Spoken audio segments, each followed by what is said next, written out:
unleash your inner Goldilocks, how to get it just right.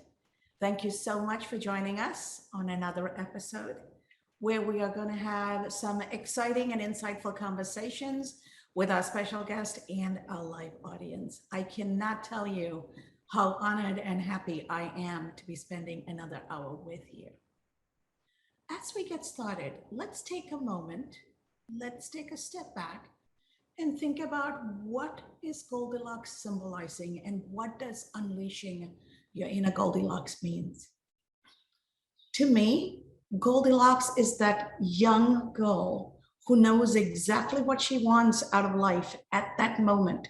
She's living in the moment and she knows if she's going to eat something, how hot or how cold it should be. If she is going to lay down to take a nap, how hard or how soft that surface is going to be. We all used to be there some time ago when we were young, right? We knew exactly what we wanted. We knew exactly how we were going to get it. And we knew exactly what was just right. Somewhere along the way, preconditioning of society and families, we forget that. So the opportunity with being a part of this community and engaging to unleash our inner Goldilocks is about finding that balance. It's about finding that centeredness and empowering ourselves from that point of centeredness. You might ask, Dr. Cass, why do we need to find the centeredness? I know I have a position and it may be, not be centered, and I may have an extreme view. Why can't I stick with it? Let me tell you why. Research shows that each of us can only influence three levels from where we are, okay? That means if I'm already at the extreme right end of an issue, whatever that issue may be, I can only influence 3 levels towards the center. If I'm already at the left extreme end of an issue, I still can only influence 3 levels towards the center. The operative word of being center because I'm already at the extreme, okay? Extreme means there is nothing beyond. I've already gone to the edge of a particular issue spectrum. But what if I take the time to understand all perspectives around that issue and come from that balanced centeredness? Now, all of a sudden, I have other people in that centeredness space. I can influence them, and I can influence 3 levels to my right and 3 levels to my left. All of a sudden, my 3 levels of influence has been geometrically multiplied for 7 degrees of influence. Even if my goal is utterly selfish, why wouldn't I want to influence as many people as possible to get them engaged in my endeavor? Why wouldn't I, right? So even when we come from that most selfish place, we can have the most amount of impact if we come from that place of centeredness. And one thing about coming from a place of centeredness and striving to be centered automatically transforms us, and it transforms us to live our purpose and think of shared prosperity, think of everything larger than me. Because I can't succeed alone, I can't impact alone, I can't drive results alone. I need others. Even if I know everything I need to do for my business, and I say I can do this all on my own, I need my customer base. I need my stakeholder community. I need my social media influencers. I need everybody around me. I need my friends and family to support me. Imagine if everybody around you doesn't get you, doesn't understand why you're doing what you're doing. And in fact, what you're doing is actually harming everybody else. Aren't people going to tell you? The circle around you is going to start telling you what's not working, right? So you don't want all of the negativity around you. You are going to find that right space for you to come from with the right mindset to come from. And when you are centered in your being, then everything you try to do is going to work out. And why is centeredness important in our identification of purpose? Even when it comes to our purpose, it sits in the centeredness of what each of us love, what each of us are great at, and what the world needs. Today, my guest, Tony Gallagher, he is passionate about what he loves about is helping, empowering young people and allowing them and giving them the opportunity to live their best life.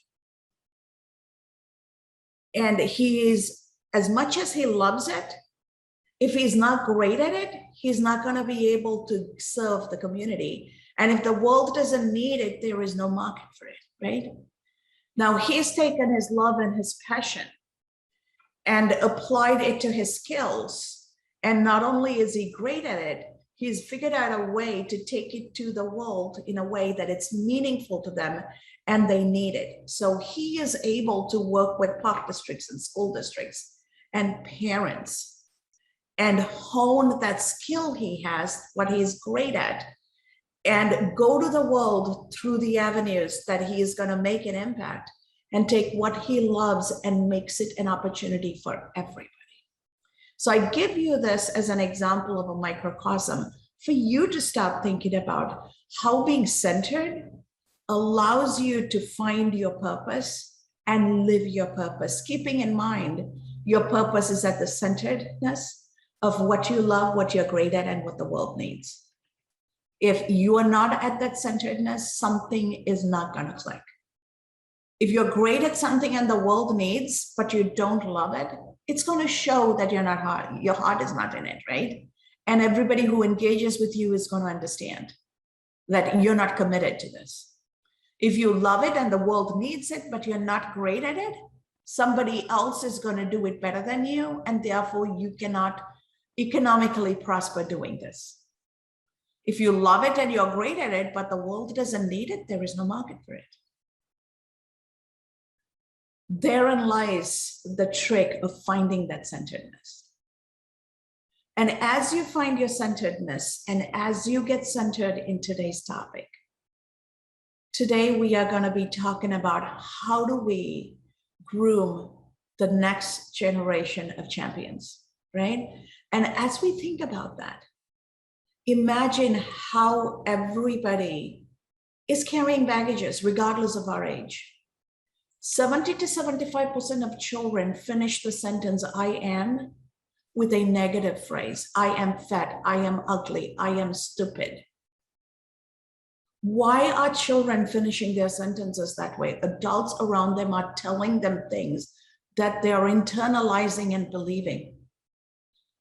Not just adults, 70 to 75% children, 70 to 75% of the adults also finish that sentence, I am, in a negative way, right? I am not intelligent. I am not smart. I am not successful. I am not something, right? They're not looking at a positive sense. So if we are going to truly transform and groom champions, our first step is to draw kindness from within ourselves and heal them with kindness. And kindness is one of those special things you can't give if you don't have, right? So kindness is a precious gift. Dispense it generously to heal yourself and others. It has to start from inside. Kindness, happiness, peace, these are all things that you have to first have for yourself. You should have it in your cup, in your being, in order to give it away. And kindness is what heals. Kindness is what helps people get past where they are stuck and move them forward. And whatever we do, we can bake kindness into it. It's not a separate task. It is how we show up. The second element I want you to keep in mind as we go into today's conversation is show them meaning children and adults, show them to embrace life with joy. When we embrace life with unbridled joy, there is such happiness around us, things fall into place. Have you noticed the person who's laughing, the person who has music and dancing around them, the person who has the nice smelling, pretty looking food, have a natural power to attract others? Do this experiment, go to a park district, turn the boombox on, have some nice smelling barbecue or food around you, and just start laughing to yourself. You'll be surprised how many people will come towards you to find out what's going on. right? There is nothing that attracts people as much as joy and laughter and music and dancing and food, right? And music and dancing and food and laughter comes from a place of joy. So remind people and show them having fun and finding joy in living is not optional. It is how we show up. And when we show up that way, all else will fall into place, because happy, joyful people naturally attract the positive energy. What we give out in the world is what we attract. So give that joy, give that happiness out, because that will attract positive energy towards you. And it'll remind children that, you know what, life is a joyful experience. Yes, it has problems, yet it has challenges, but guess what? Nothing is stopping us from enjoying the moment. And in this process, as we give kindness and as we show them to show up with kindness, and as we show them how to embrace life with joy, we end up empowering them to draw from within. Because everything you need, everything we need to succeed is already inside of us. All we have to do is boldly draw from within. I have people remind me, you know, Dr. Cass, I am just one person. I'm just a drop in the ocean. And my favorite poet, Rumi, talks about this masterfully.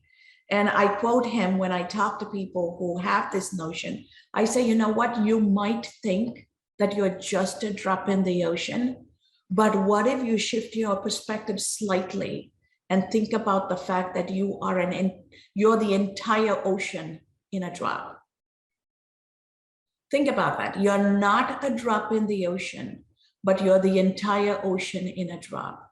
Now, all of a sudden, you start believing that everything that makes up the ocean is inside of you. Everything that embodies the world, the universe, is inside of you. Because if you truly think about it, you're larger than your body. There is a spirit, there is a soul inside you that gives you life, right? Your body doesn't give you life. Your life acts and energizes your body to live a life, right? So that life, that soul, that spirit is energy. And you have in you everything that is part of this universe. Why not embrace it? Why not draw from it? And when you're happy and you're kind and you believe you can draw from within, there are going to be people around you cheering you on and helping you accomplish that. And that way we show up as champions and we can groom champions. I am super excited to have Tony Gallagher today, the CEO and founder of To the Next Level Athletics. Tony, welcome to the show.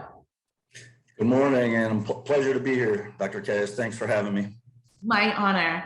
And grooming the next level champions is something Tony knows intimately and something he's been dedicated to for a while now.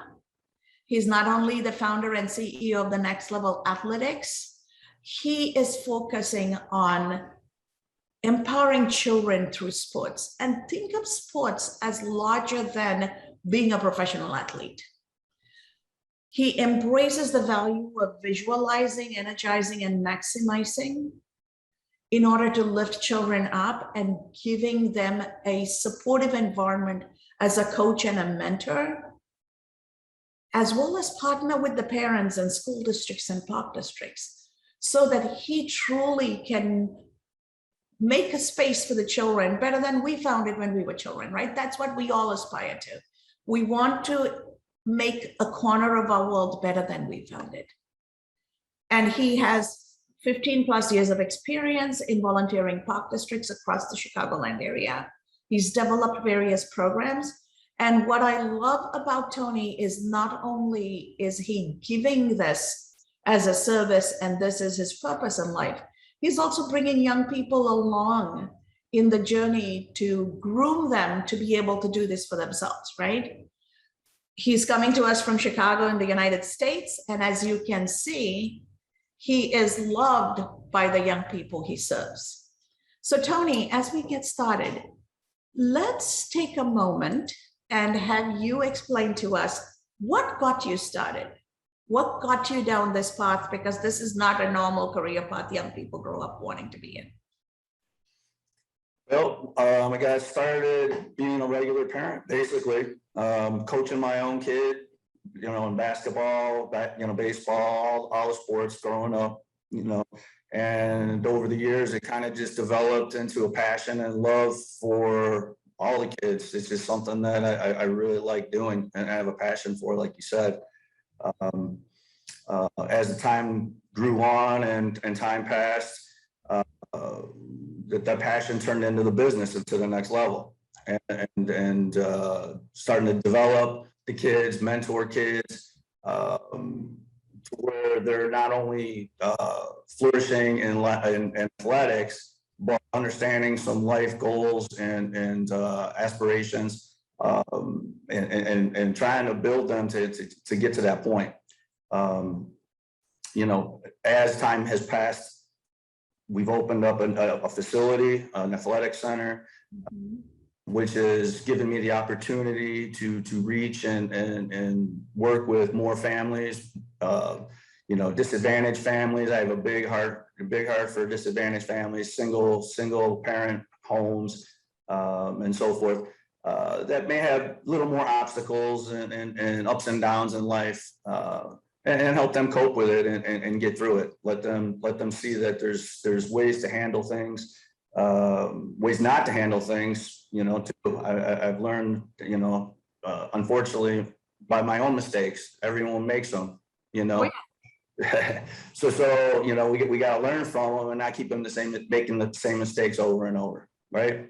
yes, absolutely. And that is an amazing way to find your purpose, right? You first found your passion, and then you honed your skills and you realized there is a need for it in the marketplace, because 51% of our families are single parent families in the United States, right? I don't know the statistics of every country represented here.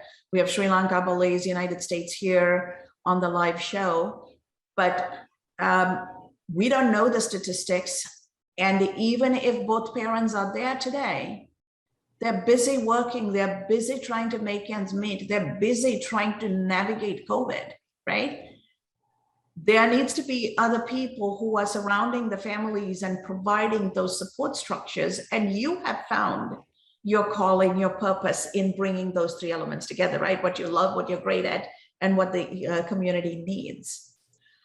What is your mission as you go down this path, and what are you trying to accomplish? What does your utopia looks like when you accomplish your mission?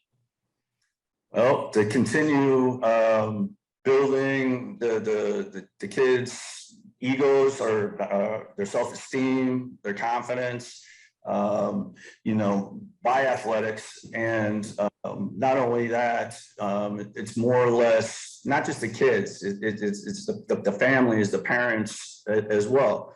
Because in certain instances, parents need to be coached a little bit as well. To be reminded, what they're doing, what they're saying, their actions actually mean something. Their words definitely mean something when they're around other children or their own kids. So basically, to try and keep them on the right track. If they're off the right track, work with them, get their minds in the right spot. And help build their confidence, build their life skills. Whether it's athletics or finding another passion through athletics, whether it be, you don't have to, if you play basketball your whole life and it doesn't work out, not everyone's going to be an NBA basketball player. Not everyone's going to be a professional athlete. What can these kids and do once that dream slowly dissipates, and kind of let them know, give them the idea that there is something other than athletics. It doesn't have to be sports. What we're doing now is basically through our program, as we go through and teach and coach these kids, we're also bringing them on and giving them opportunities to get to have their first responsibility, first jobs, mentoring, giving them the opportunity in turn to work with kids themselves. instance, we do camps, basketball, baseball clinics, and so forth. A lot of times I'll have my own kids that are in the program currently helping with the younger kids. Eighth kids will be helping the third grade kids, and so forth. So it's an ongoing, not a battle, but just an ongoing process of developing young, little bit older, and to the adult. And it's a mentorship inside of a mentorship, on top of a mentorship. And then that's pretty much the ongoing goal that I'm here for.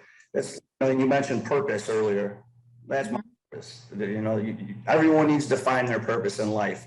It's not easy to do. Not a lot of people can do that. Not a lot of people have done it. Not a lot of people ever do it. But it's I'm lucky enough and blessed enough to believe that God gave me a purpose, and my purpose is to serve these kids, serve these families, and try to make sure that with all this mental health craziness going on, and COVID, and everybody getting trapped and having all this negativity, no, we need to turn that. We need to turn that page and start moving and going forward, and start getting back into a positive energy. That's pretty much the gist of it. I love a couple of things you just mentioned. You talked about you're not just coaching children, you're coaching parents. That is one that stood out. And the second part is that it is not just the athletics and becoming the star in their profession, but it's about using sports as a vehicle to build a person's social, emotional adaptation to life itself, right? So I want to touch on both individually. So let's start with through coaching children, coaching parents. Now, the fire departments do this masterfully. They never go into the households and tell the parents how to make sure the house is safe from fire and other hazards. What they do is they show up with their fire truck and ambulance into the school districts and give a demonstration to the kids and have them get in the trucks, get in the ambulance and experience it. And then they go home and tell the parents. They go home and make sure the parents have carbon monoxide alarms and fire alarms in the house, right? So it's always easier to educate the children, and through the education of the children, bring the parents into the fold. How are you do you want to share a story or an experience so that folks can understand how masterfully you do this and how they can apply it in their own worlds? Sure. Well, perfect example. We had a couple kids in last night, and while we're doing the training, mom in conversation, we just started talking, and a lot of it is listening, and letting some of these parents talk, and kind of gauge and see where they're at. And then kind of feed off of what they're saying, and try to, if it's nothing but negative, like for instance, if a parent is tearing apart the other parent, try to get them off of that and focus more on what the kid is doing, what are they doing to help their child move forward, instead of focus on the negative, focus on trying to separate the child from the other parent, basically. It's one of those things to where no one wants to really hear anything bad about their mother or their father. Absolutely. And when people are put in that position, or kids are put in that position, it kind of tears me apart a little bit. Over time, I've been there, done it. Unfortunately, we've got past it. We moved on. Everything is good, and that kind of drives it. And then, the parents basically kind of, more times than not, the attitude changes by the time we're done having that conversation. I spoke to a mother last night for close to an hour, just listening, kind of talking, just being there, and trying to understand, because I've been there. We've all, hopefully not everybody's been there, but a lot of people have been there, and it's a matter of how we react to a situation, and hopefully we can start turning the corner, with this COVID and all this mental health, and start turning it into more of a positive atmosphere in general. I love what you're doing. And a lot of times you're a single parent and you come home from work, you have to run the household, you have to take care of the kids. And then you already bring your own stress, right? So to have a coach like you to lean on and bounce off ideas and draw from, that is truly a gift for a single parent, whether it's a mother or a father. So thank you. Thank you for what you do. Thank you for doing this without asking for a reward, right? Because you do it because you love it. And in the process, you're also showing the parent and the children how to show up. So that is the gift you're giving. Now, in this process, children are building that social emotional learning and technically resiliency. You're helping them build resiliency by understanding what they are going through and how to use sports and sportsmanship to deal with it. Mm-hmm. Any example of a child who's come through, who's overcome their challenges because through this process, they have had the strength to build their own resiliency and thrive? Anything that you would like to share? There's a lot of instances, some, greater than others. I don't really want to, pinpoint on one over another. That's fair. But there's the reward. I want to step back a second. There is a reward for what I do and what we do. You mentioned that there's really not any reward for what I'm doing, but in my eyes, the reward is seeing the smiles on the kids' faces when they're here, knowing that they're not stressed out, they're not feeling a sense of shame or it's their fault, that there's issues in life, blaming themselves, the sense of accomplishment. All of those are rewards. When kids improve, when parents even turn the page and start understanding, that's the reward that I get. And again, going back to my purpose, that's the purpose of this whole thing. Beautiful. And I truly am touched, and I hope other people are seeing that not all rewards are material. Some are very intangible and intrinsic. And that ultimately is what is fulfilling and drives our purpose, right? What drives our purpose is not so much the material things, it's those internal things that make us feel fulfilled. So as we think about how can we each, in our own way, in our own sphere, help groom the next level of champions, what one or two nuggets of advice would you have for us so that we show up in a way that we are supporting your mission here and doing, supporting what you are doing, so that in our own way, we are contributing to society to make that overall outcome happen? Knowing how to flip that switch when no matter what we are doing during the day, you may be having a bad day. When you get in front of a child or you're teaching or mentoring, that switch has got to get flipped. We be taking out or having that vibe of negativity or letting that what's happening in your day affect how you are handling or dealing with that person, whether it's the parent or the kid or the child. somehow, some way flip that switch and get into positive mode and encouraging mode, positive reinforcement. Everyone needs to be told what they're doing wrong. Otherwise, they're not going to improve, and they're going to keep making the same mistakes. But the positive reinforcement and staying that course, you know, and being that mentor and a friend at the same time. I think that's probably the main thing that I try to focus on, is knowing how to flip that switch.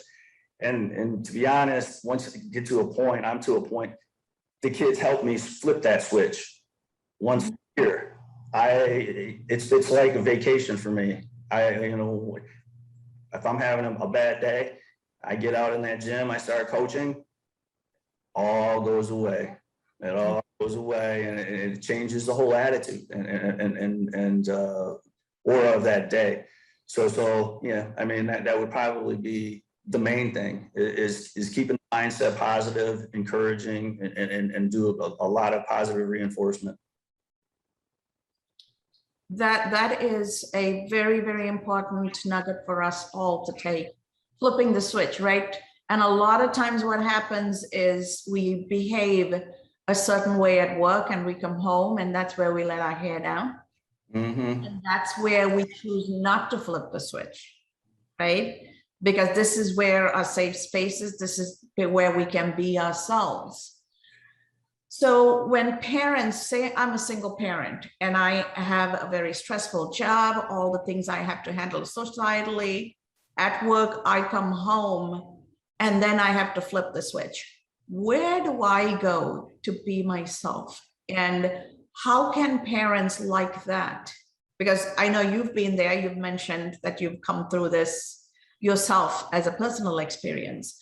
So based on your life journey, what can parents do to have that decompression time and get that part of their stress out? Because there has to be an outlet for all of that, right?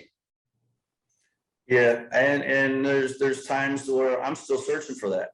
Each there might be a different avenue that you need to take, and depending on the situation, you know, people are going to cope with things their own way.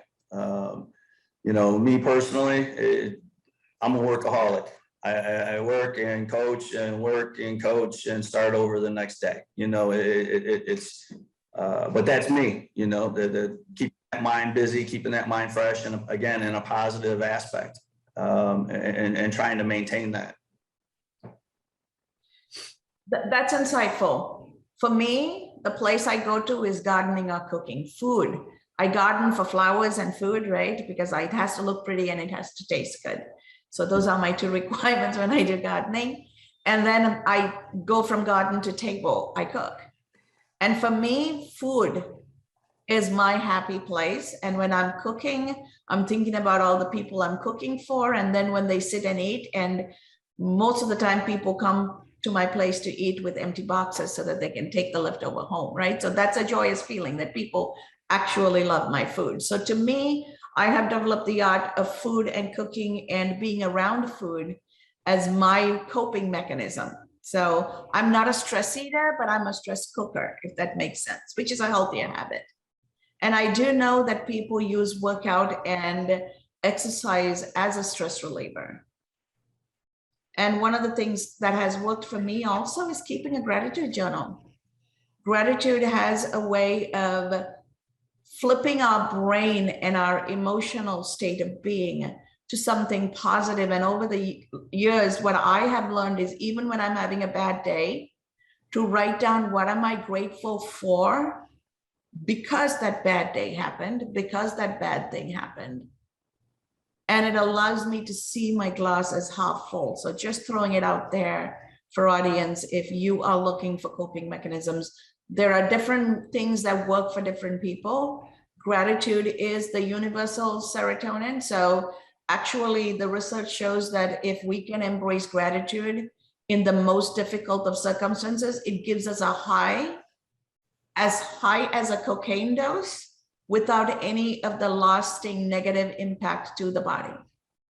So people laugh at me when I say being grateful is as good as taking a cocaine shot. And they're like, oh my God, I can't believe you used those two in the same sentence. But scientific research proves that you can get a high through gratitude. So try using gratitude as a way to deal with stress as well, in addition to balancing your work, doing the things that makes you happy. I would at this point really like to open it up to the audience and see if you have any questions, any thoughts, any insights to share with us and direct towards our amazing guest Tony here. Go ahead, Robin. I'll pop in. It's great to be here. And thanks so much for your comments and what a great work you're doing to help these young people and their families. I personally am not an athlete, and I told my children God had wanted you to be athletes, and he sent you to somebody else. They in fact did. We're athletes in a few things, and particularly in AYSO, which where everybody plays regardless of your skill level. But my question is how to help parents, especially in that kind of situation. Obviously, we know like in high school sports and all that, you can be very competitive. But in an arena where you don't necessarily need to be that competitive, how for the parents to be less competitive, less yelling at their children from the sidelines, and to have the notion of, if I win, that's great. If I lose, I can be gracious, and I can say, even if I lost, I did the best. I had a better game personally, and so even if the team lost, I can feel good about my contribution, and instead of just kind of beating themselves up because they lost. So is there a way to help parents be looking more at the value of the game, the value of the interaction, as opposed to only did I win or did we win? Yeah, that's a very, very difficult task, because parents and mama bear and papa bear, they're all about their kids, right? And you want to just hope that that as they were brought up, that there is sportsmanship, there is that, all right, you did the best that you could, you played hard, you played as a team, but to try to tell parents and guide them, and to not like scream and be passionate. I think it's good that parents have that passion for their kids. How do we channel that to where, like you said, it's not over the top and crazy? That is an ongoing battle because of that mama bear, papa bear effect that the parents have.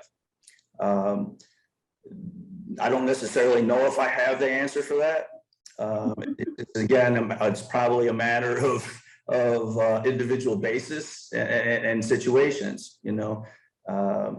but that passion that parents have, that's for their own kids. That's something that's hard to take away, and don't necessarily know if you want to take it away.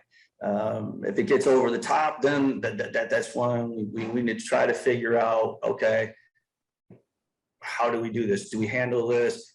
We just instill it and emphasize it more while they're with us of, hey, you need to do, team, we got to pass the ball. We encourage your teammates when you're on the bench or something bad happens. We don't want to necessarily go at the parents in regards to that, because a lot of times you're not going to be able to change that. It's just not going to happen, and without steering them the wrong way and then them going away, because we don't want those families to go away. We don't want those kids to go away because of the parent, especially if the kid's enjoying what they're doing, they're growing, My outlook would be, and my answer to that would be to try to take it upon ourselves on the court, on the field, to reinstate that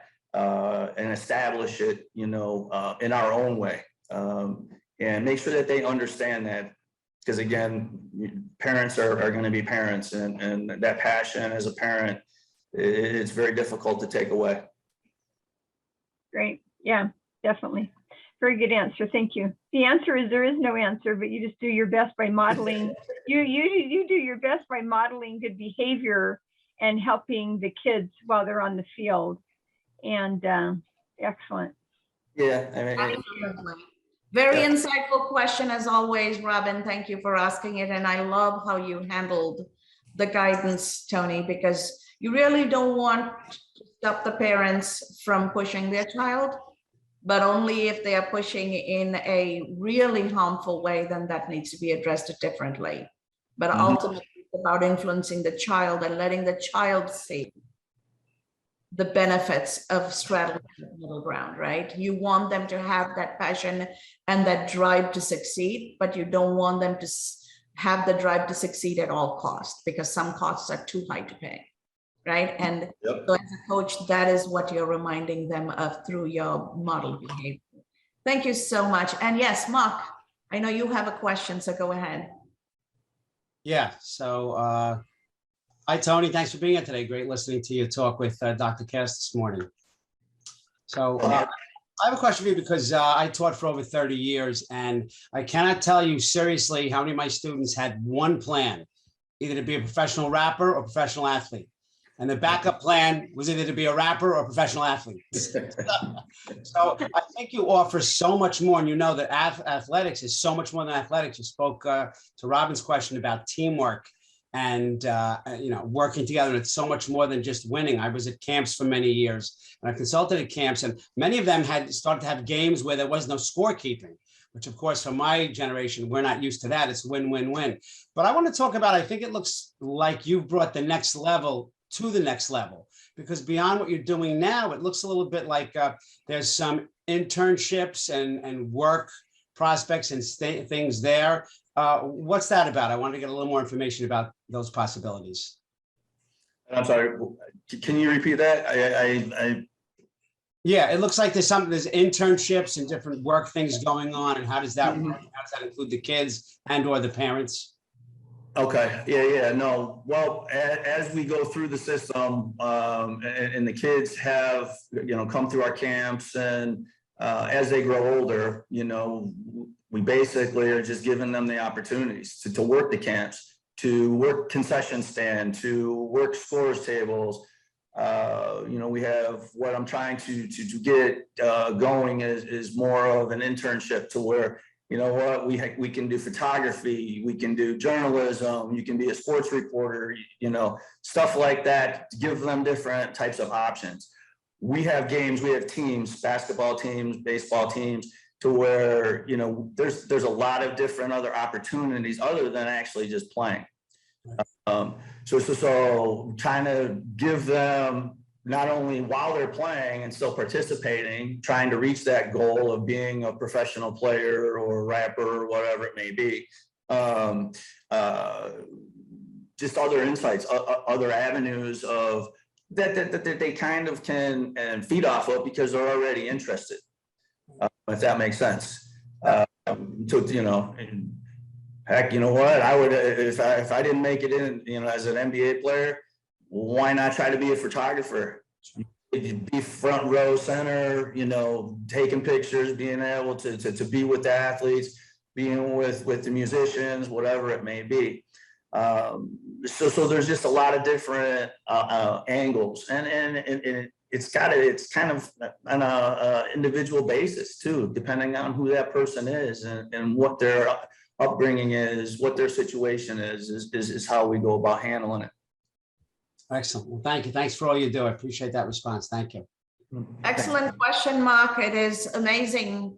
One educator talking to another educator, right? So you both work with children. It is wonderful to see how you both are aligning, and maybe there are opportunities for things to happen when educators collaborate and bring the worlds together. So thank you. Thank you for the question, and thank you for that excellent answer, Tony.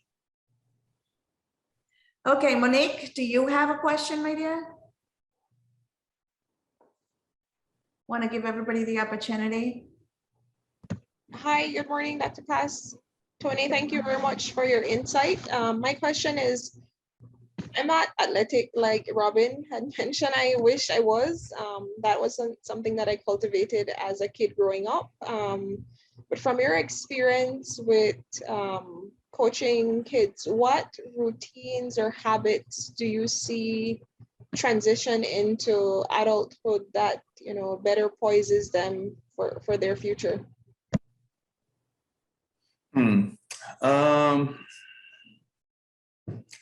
Yeah, that's a good question, actually. I guess as the kids are growing older, we want to try to formulate a routine to where they're comfortable with what they're doing and how they're doing it. And again, it goes back to the individual basis. Understanding, getting to know the kids as they're growing older, and kind of support what they're doing, and give them the guidance and encouragement to fulfill what they're trying to accomplish. Excellent question, Monique, and I like where you're going with the answer, Tony. I grew up as an athlete, but in my school, sports didn't just mean physical sports. Chess was also a sport. So I ran track, I played basketball. Yes, we were all short and our nets were not lower. We just had to jump higher. People laugh at me when I say I played basketball. I'm only 5'2". But chess was also a sport. So sports allows us to think strategically, because it's not just about performing my task, it's about performing my task in the confluence of the game with the opponents and my team, right? So it teaches us finesse, it teaches us persistence, it teaches us strategy. At the same time, it also shows us the importance of showing up every day and doing something over and over and over again to get better. I forget the author of this quote, but he talks about how excellence is a habit. We are not born with excellence. We embrace excellence through practice and repetitive practice. And companies that excel actually have employees who show up and who practice a certain kind of behavior and skill over and over and over again. Take Edison, for example. He found 1,001 ways how not to make a light bulb before he made a light bulb. Does that mean 1,001 times he lost? No, 1,001 times he learned and he transformed and he grew. So sports is teaching us all of those skills for life. And it is also showing us, unless you're playing an individual sport like tennis or golf, it's also teaching us that it takes a team.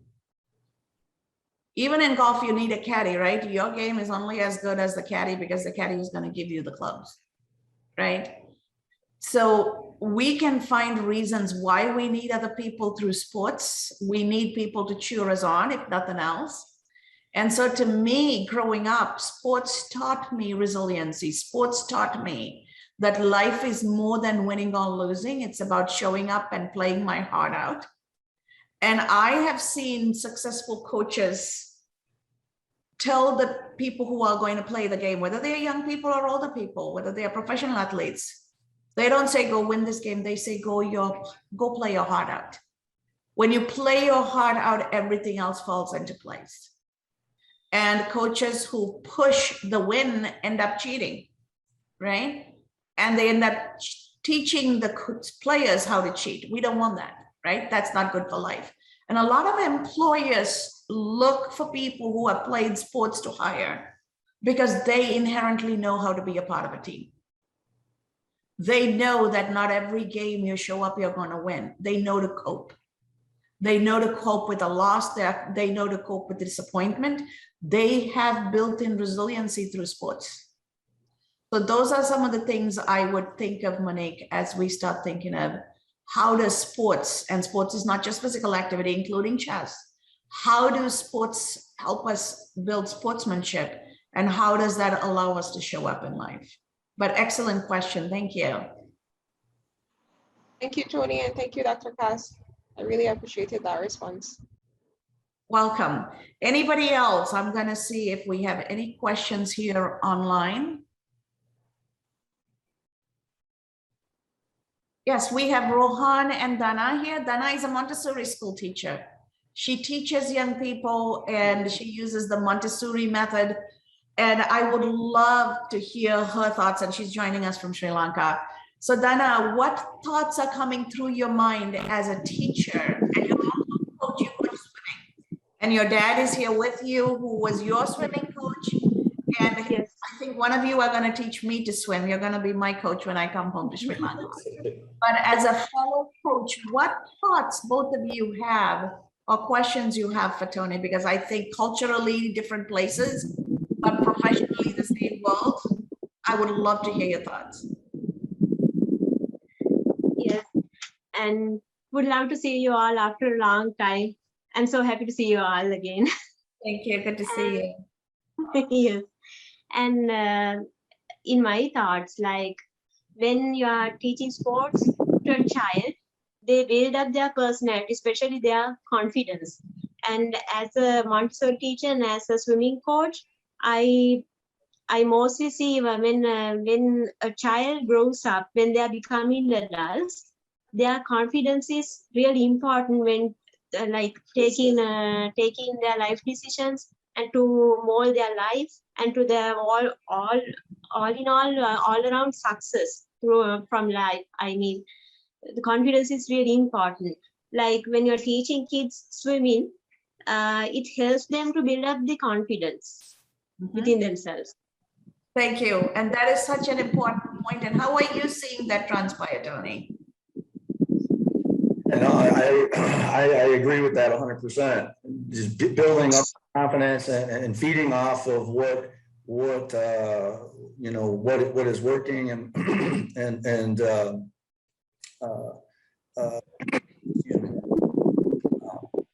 building that confidence and maintaining it, because they feed off of it. The kids, obviously they're gonna want to continue to do what they're succeeding at,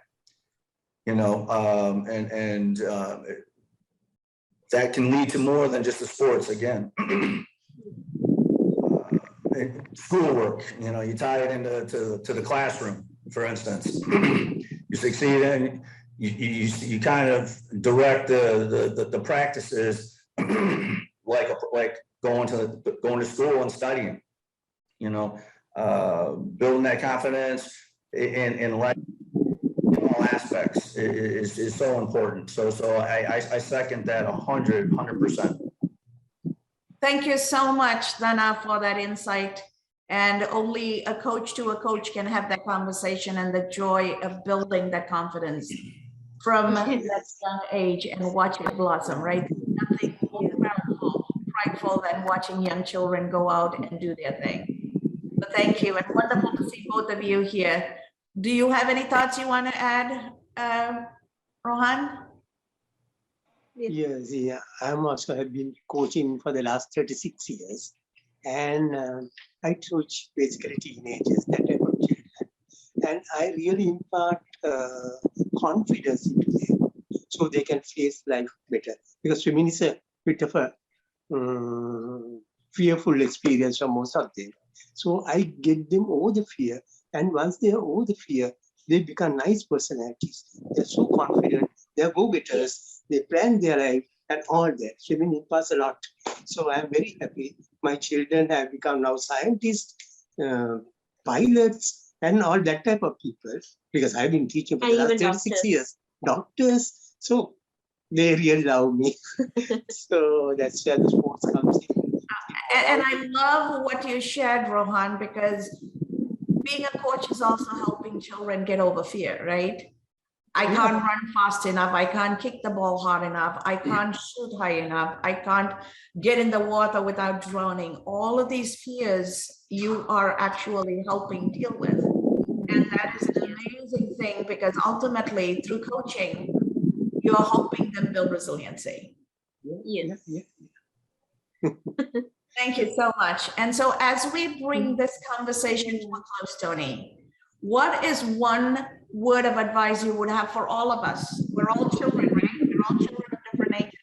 We're all somebody's child. What one piece of advice you would have for us so that we go out there and embrace life with confidence, without fear, and truly become resilient people? Because life is like a game where you don't know what the opponent is going to do, right? Except in life, we have many opponents, not just one team. Yeah, I would say, with all the negativity and with, especially currently with COVID, just trying to stay the course, being positive and trying to move forward. Try to steer away from that negativity. There's so much of it all over the place.